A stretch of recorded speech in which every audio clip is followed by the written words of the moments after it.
नमस्कार शेतकरी मित्रांनो, यूट्यूब चॅनलवरती आपले सहर्ष स्वागत करतो। तर शेतकरी मित्रांनो, आज आपण ऊस चर्चा सत्र भाग 1 मध्ये बघणार आहोत की ऊस पिकामध्ये आपल्याला तणनाशक कोणते वापरायचे। तर शेतकरी मित्रांनो, आपल्याला गवतावर आधारित आपल्याला तणनाशक वापरायचे, म्हणजेच आपल्याला बघायचे की आपल्या ऊस पिकामध्ये गवत कोणते।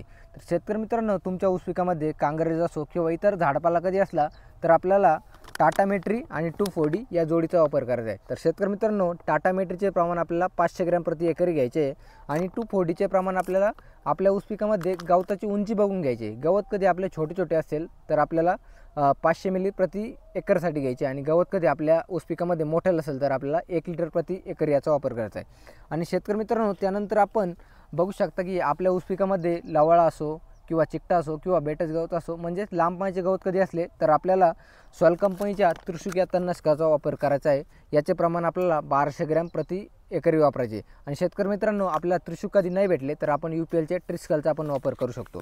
तर याच्या वापराने आपल्या ऊस पिकामधील लवाळा असो, बेटच गवत असो, चिकटा असो किंवा लांब पानाचे इतर कोणते गवत असो, त्याचा आपल्याला पूर्णपणे रिझल्ट भेटणार आहे।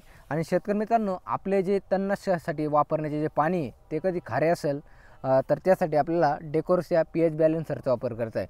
या डेकोरसच्या वापराने काय होणार आहे, आपल्या ज्या फवारणीचे पाणी आहे त्याचा पीएच बॅलन्स होणार आहे आणि आपल्याला तणनाशकाचा छान प्रकारे रिझल्ट मिळणार आहे।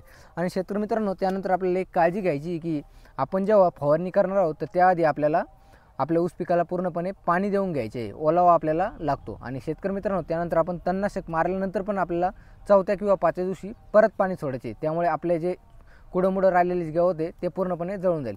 तर शेतकरी मित्रांनो, आपल्याला कधी हा व्हिडिओ आवडला असेल तर आपण इतर शेतकरी मित्रांना किंवा ऊस बागायतदार शेतकरी मित्रांना हा व्हिडिओ शेअर करू शकता, जेणेकरून त्यांना पण माहीत होईल की आपण आपल्या ऊस पिकामध्ये कोणते तणनाशक वापरावे। धन्यवाद।